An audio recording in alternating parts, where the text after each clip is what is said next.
وسع ربي كل شيء علما أفلا تتذكرون.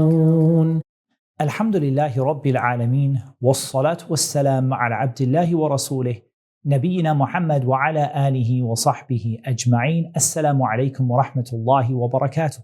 Welcome to the Student of Knowledge program brought to you by Al-Madrasatul Umariyah.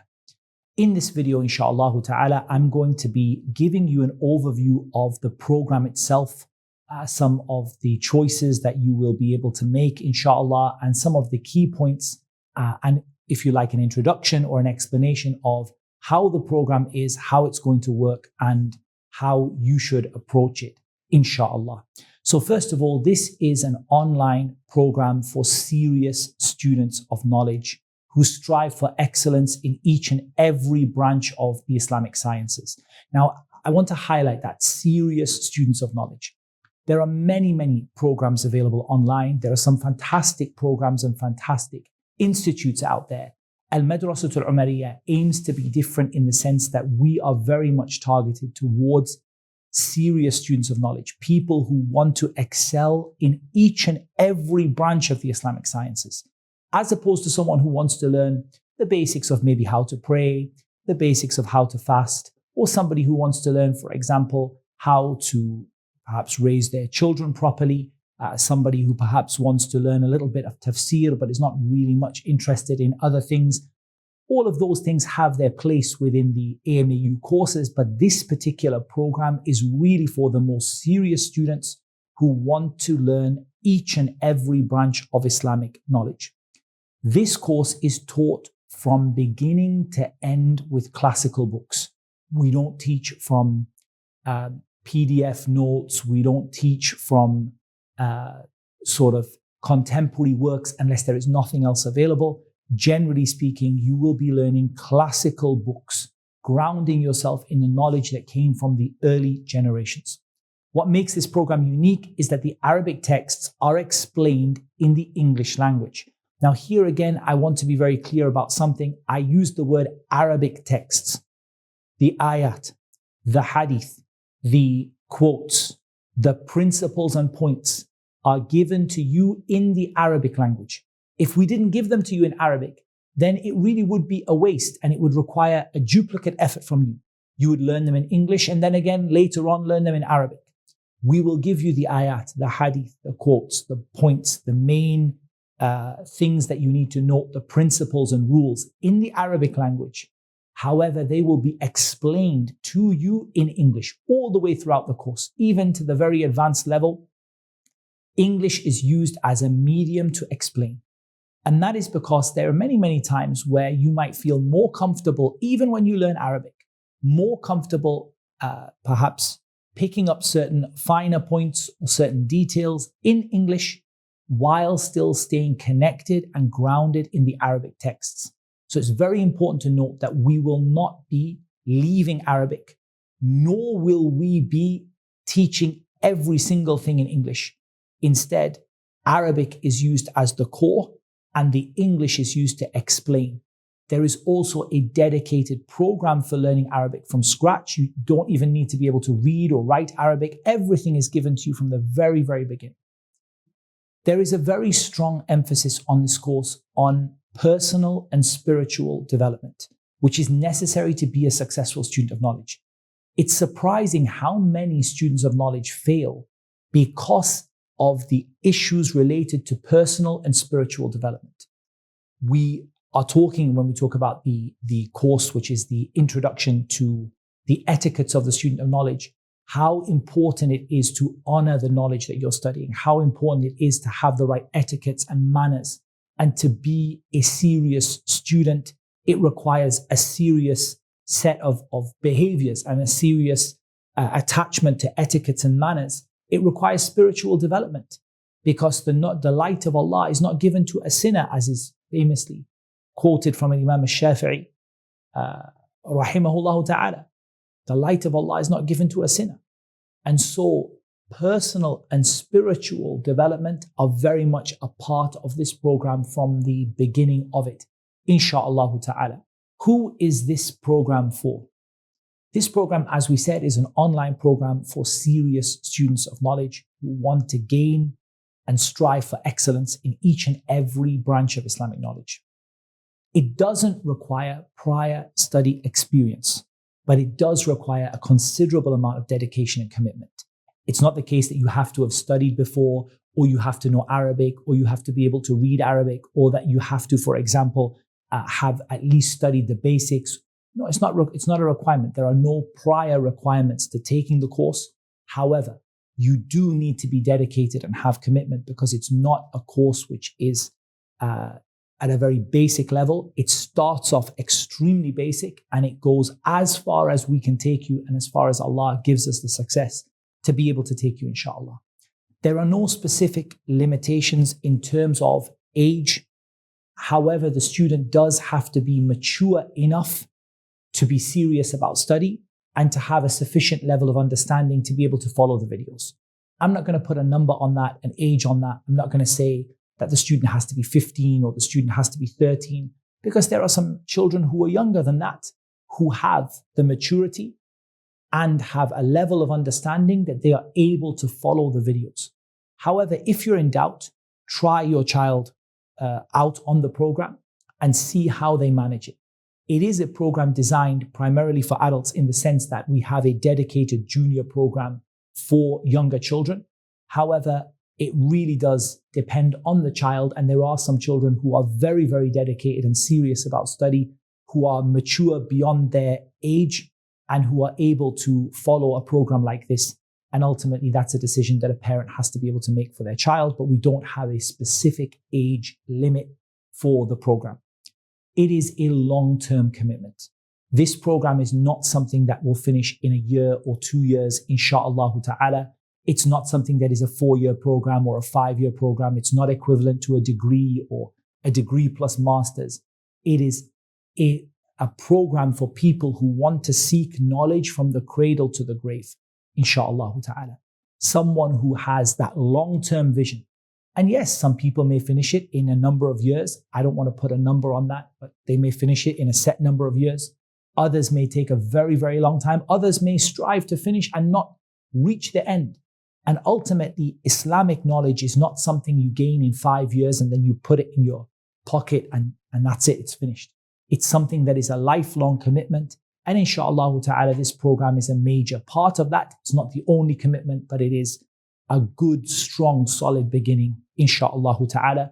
So it is designed for people who are looking for the long term rather than the short term.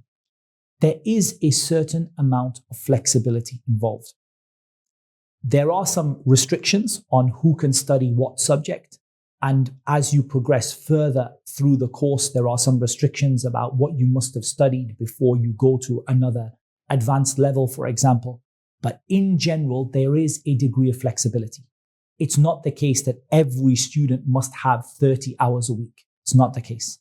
Rather, some students will have perhaps 4 hours a week. Some perhaps will have 7 hours a week. Some perhaps will have 10. Some perhaps will have 20. Some will have more. So ultimately, there is a degree of flexibility. However, it does require you to dedicate whatever time you have. So for example, someone says, I work long hours. I only have an afternoon every week in order to study. Could I benefit from this program? The answer is yes, you could. As long as that time that you have dedicated, you are truly dedicated in it. You really give it your all. You really make maximum use of the time. Yes, you can do it in a short amount of time. It will take you longer to finish the course for sure. However, there is no specific restriction in that regard. And there is an amount of flexibility, inshallah, as to how much you study at what particular time. There's also the flexibility to increase and decrease as time goes by. So for example, you may start off with perhaps a 4-hour commitment per week. Later on, you find yourself to have more passion for it. You find yourself to be able to make some more time in your diary. Perhaps you reach a stage in your life where you have additional time, and then you can increase your commitment, insha'Allah ta'ala, and therefore finish the course more quickly, insha'Allah, according to what you have. But it really is important that you are absolutely dedicated with whatever time that you have. Because this is, as we said, it does require a serious student who really wants to go into detail in the various different Islamic sciences that make up the knowledge of the religion of Islam. The way this course works is through videos that become available throughout the week in a variety of subject areas. Now, inshallah ta'ala, I'm going to go on to talk about what those subject areas are, but the primary sort of means of taking the course are videos that become available throughout the week. You may watch those videos at a time that suits you. However, as we said, there is a requirement of a certain amount of dedication and commitment while watching the videos to make sure you finish them, to make sure you make detailed notes, to make sure you note your questions, to make sure you behave as a student of knowledge should. But the videos are available throughout the week for you to watch at a time that suits you.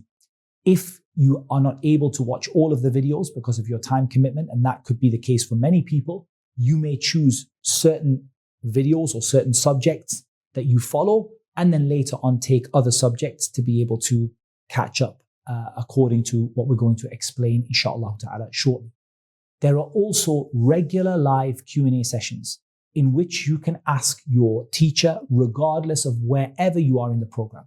So even if you are watching this video 3 or 4 or 5 years after the program has started, you still have Q&A sessions, inshallah, where you can ask your teacher. And those sessions take place in different places in the course.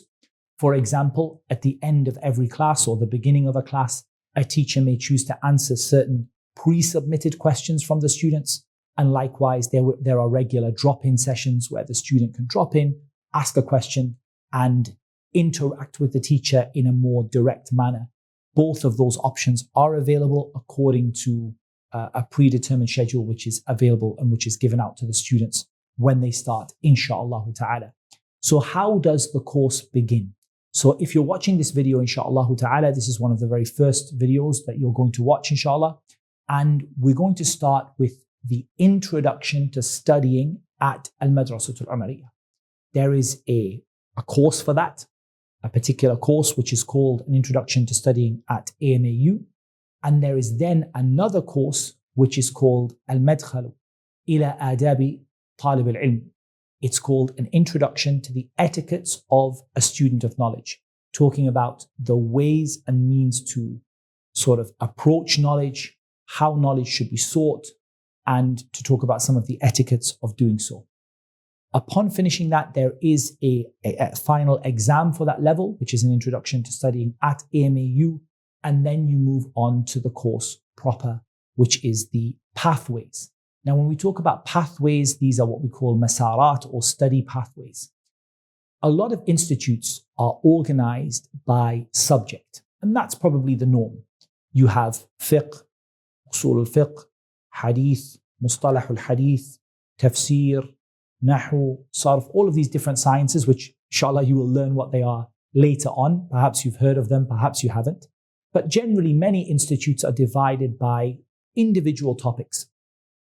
What we've done to make it easier for you and also to strengthen your knowledge, because all of the Islamic sciences are interconnected, and this is something you will learn, it's very important that Islamic sciences all work together and support each other, is that we have grouped together a series of subjects into a pathway.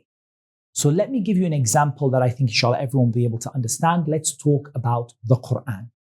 There are many, many sciences that make up the sciences of the Qur'an. There is information about the history of the Qur'an and its revelation. There are sciences regarding how to write it. There are sciences regarding how to read and recite it, what we might call tajweed. There are sciences with regard to the different styles of recitation, what we call qira'at. There are sciences relating to understanding the meaning of the Qur'an, like, for example, tafsir, as well as where to stop and start within the Qur'an. Each of these are independent sciences or subjects that people study. But what we have done is to group them together into a pathway, because it's very difficult to keep track of all of those subjects and to remember what subject should I do next. I've just finished tafsir in a particular aspect. Should I now go to counting the ayat, or should I now go to tajweed? So what we have done to make it easy is group them all together into a single pathway that you take. And that pathway, for example, is called At-Tafsir wa Ulum al-Qur'an, the pathway of tafsir and the sciences of the Qur'an. Likewise, fiqh is all in together, all of the supporting sciences and the things you need, they're all put together on a single pathway. We have 7 pathways in total. At the time of making this video, of course, those may be subject to change as time goes on, but at the time of making this video, we have 7 pathways. The first relates to al-aqidatu wa usul ad-din. That is relating to what you believe, relating to your iman, and the foundations of the religion, which the religion is built upon, the things that make Muslims Muslims. And those fundamentals, your belief, your iman, the fundamentals of the religion, all of the subjects related to them are taken in one single pathway. And that covers things like Tawheed, the oneness of Allah, general Aqidah, the 6 pillars of Iman. It also covers the different groups and sects which appeared later on in Islam. All of that is found within the Aqidah and foundations of the religion pathway. And one of the things about this pathway we say to all of our students is you must at least start it.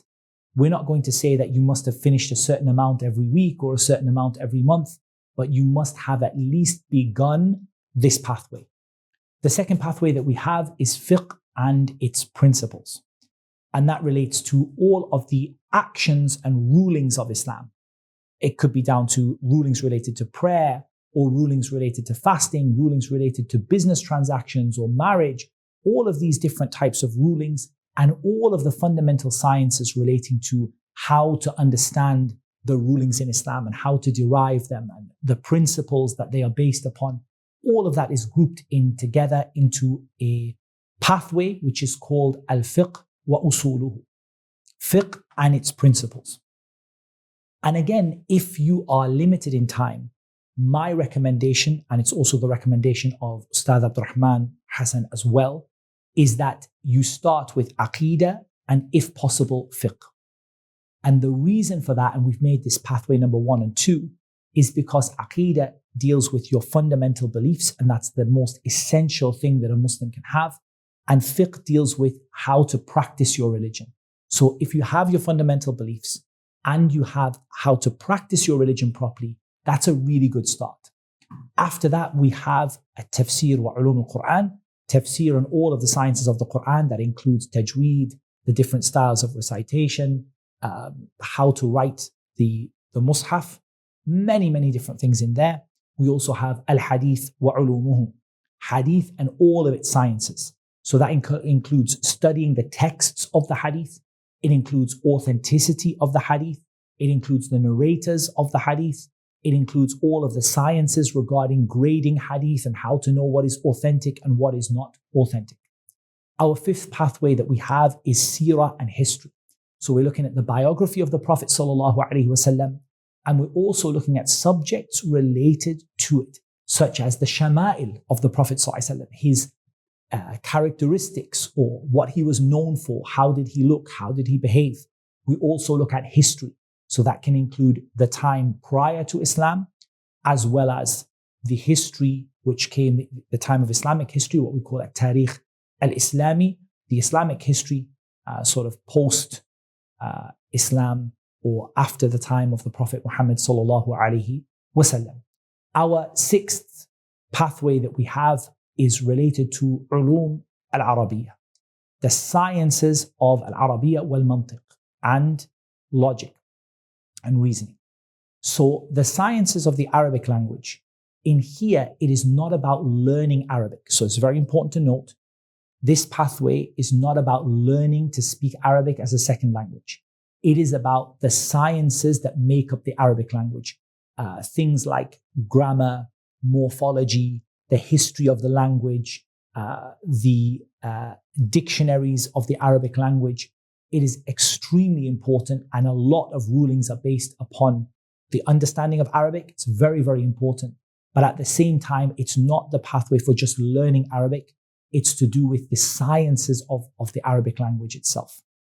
Our 7th pathway, and the final one at this moment in time, is Islamic etiquette and personal development. And that is what we call a tarbiyatul Islamiyya. So that's all about developing yourself personally, spiritually. It's all about good manners and behavior. And it also deals with purifying the heart and so on. We feel this is an important part. It's so important, we've made it a pathway on its own. We've made it an essential part of the course, that a person develops themselves and a person learns their etiquettes and behaviors. And indeed, as we said, you wouldn't be able to start these pathways unless you had already completed your introduction to AMAU. And that introduction itself includes etiquette. So it's something that we give a great deal of importance to. Now, the question that sort of comes naturally is, how are these pathways divided? And it's very simple. They are divided up into 4 levels. The first level is an introductory level.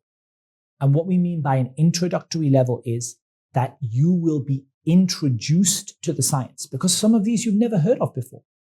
Some people will be saying, I have no idea what is usul al-fiqh or qawa'id fiqhiyya, or what is takhrij al-furu' ala al-usul, or what is this topic of matn al-lugha or fiqh al-lugha. I've never heard of these topics before.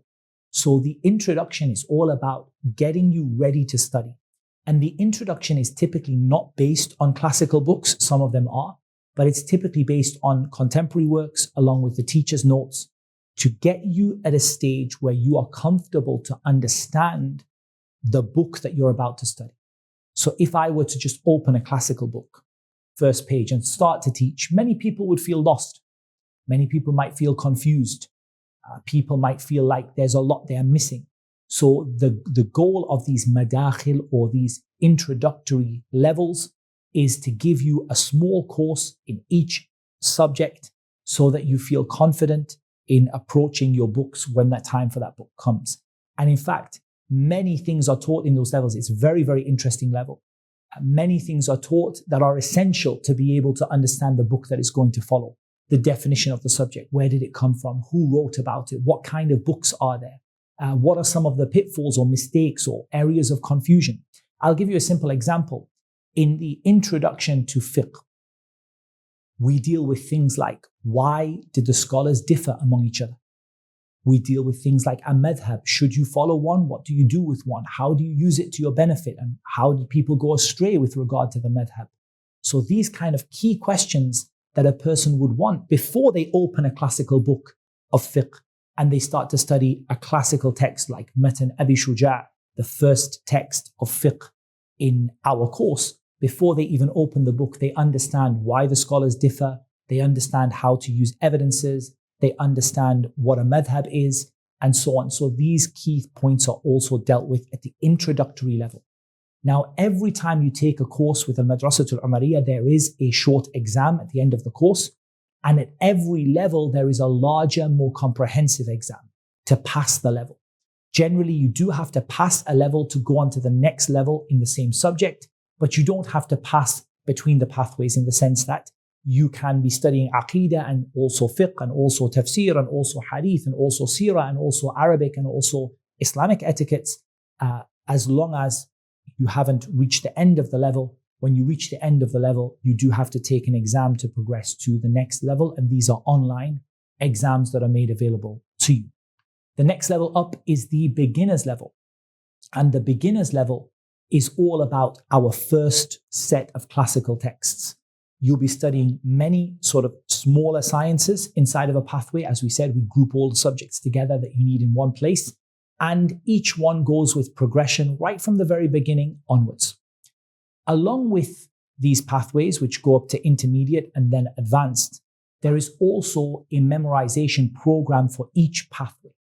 And the memorization program generally offers 2 routes, an easy route and a more advanced and detailed route. Those people who feel really confident memorizing large amounts, they can go for the more advanced route right away. Those who feel like they want an introduction, they want to start with very basic memorization, perhaps they feel unsure of how to memorize, can start with the easier route to begin with and progress on to the advanced route later on. And there is a recommended set of books to memorize for every single pathway. Often poetry that you memorize, you keep it there so that whenever you come to refer to your knowledge that you have learnt with AMAU and outside, you have something memorized, a text, a poem, that you can refer to and you can bring out all of the knowledge that you have learned, insha'Allah ta'ala. The only other thing to mention about the pathways is that when you reach the advanced level, before you enter the advanced level of any pathway, you must have completed all of the other pathways up to intermediate. Now, that's not required anywhere else, so you can move freely through the different pathways, beginner, intermediate, introduction, as much or as little as you like. But you can't go to the advanced level without finishing all of the pathways. And that's because once you get to the advanced level, you need the other subjects. Now, we said Islamic knowledge is all built together, right? It all supports itself. Yes, we can kind of sort of circle aqeedah, circle fiqh, circle tafsir, and try to kind of keep your subjects together. But once you get to an advanced level, you won't be able to study tafsir without hadith, nor will you be able to study fiqh without aqeedah, or to study, for example, hadith without the Arabic language. So ultimately, once you want to go to the advanced level on any one pathway, you must have completed all of the other pathways up to intermediate and pass the exam before you then go into the advanced level. And that, as I said, is because the Islamic subjects all support each other, and they get to a point where you just can't manage without having all of them together. And that is what we call our advanced level. The other thing to mention about the advanced level is it doesn't mean you're a specialist. Now, someone may say, but it's huge. This is years and years of study and dedication. How does that not make me a specialist? Really, a specialist is someone who is very, very specific, has very specific knowledge in one particular part of a specific subject. For example, someone does a detailed research on something like the actions of the Prophet ﷺ. Do they constitute evidences? And if so, to what degree? Are they obligatory or not? Someone does a really detailed research on that, and they produce a paper and they go into it. This is something we would talk about being specialized. What we're talking about here is not specialization, but is becoming really advanced in all of the subjects without being really, really specialized. And being really specialized is something we would love to be able to support you with, insha'Allah ta'ala, upon finishing the entire course, or upon finishing much of it or some of it. We would love to be able to support our students in going to an even further level. But that is something, insha'Allah ta'ala, for the future and a future video, insha'Allah ta'ala. As I mentioned earlier, there is also a dedicated program for learning the Arabic language. This is separate from the pathways, so it has nothing to do with the masarat, the pathways. It is a totally separate program designed to take you from your first letter, alif, ba, ta, all the way to fluency, insha'Allah. It is accessible to all, insha'Allah. It is intended to be easy to learn. It is, insha'Allah, I hope, suitable for children, at least many children. Probably they would have to be of a certain age, but generally it would be accessible to everybody. The goal is not to teach you the complexities of the language. Now, someone may say, but how does that work? You're not teaching me the complexities of the language. The goal is to get you speaking Arabic like a native or like someone who is fluent, without a lot of attention on the complexity. The complexity comes in a pathway which is called ulum al-Arabiyyah, the knowledge of the Arabic language. That is where you're going to take the complexity, the grammar, the detailed morphology, the poetry. What you're going to take in this Arabic language program, Arabic with AMAU, it's all about helping you to actually get speaking and understanding, to be able to access the course, to be able to read books in Arabic, to be able to speak with people, to be able to share your experiences. And so it's intended to be accessible and easy to learn. We also offer a number of regular courses and seminars outside of this Student of Knowledge program. They may be attached to it. For example, there are only so many books I can teach within the Aqeedah pathway. I would love to teach many hundreds of others. Those other books, inshallah, will appear as regular courses and seminars, accessible to the student, but not necessarily part of the core curriculum, because it doesn't make sense to flood the curriculum with tens or hundreds of books. Instead, what we want to do is to focus on the books that are extremely, extremely important. As for the other books, yes, regular courses and seminars, extra reading, and so on. to give you more time to get used to a subject. So perhaps you're watching a teacher, you're struggling with the subject. You go and you see there's a course on another book, which is a little bit easier on the topic. It's not part of the core curriculum. You take that course, you go through it, and then you go back to your core curriculum and you find it easier to understand, inshallah. We also provide videos in which your teacher helps you with your extracurricular learning, like guided reading, where your teacher helps you to read a book related to the subject area. We understand many of our students don't know the Arabic language. And so for us to say you should read the book Al-Qawa'id al-Muthla, for example, about the principles of Allah's names and attributes. But the problem is the person says, but I don't speak the language. So your teacher will, inshallah, help you to read the book through a guided reading video and maybe make some small amount of commentary on the book, inshallah. Those will appear over time. They might not be available to you in the first sort of weeks and months of the course, but as the course goes on, there will be times where the teacher helps you to read a book or helps you to understand something which is connected to the topic, but perhaps not part of the curriculum itself. Each pathway, along with the Arabic language course, will offer around 2 hours of teaching per week. Now, it could be a little more or a little less. However, roughly each pathway, as well as Arabic with AMAU, is aimed to around 2 teaching hours per week. When you add revision and memorization, this will likely add up to 4 to 5 hours of your time per pathway. If you're going to take all of the pathways simultaneously, that is 12 hours of teaching time per week, plus another 2 hours of Arabic. So that is the region of somewhere 30 to 35 hours of time each week. However, you are free to scale up and down according to your time and commitment. Perhaps start with Aqidah and Fiqh, if that's a basic commitment. Go on from there, Tafsir, Hadith.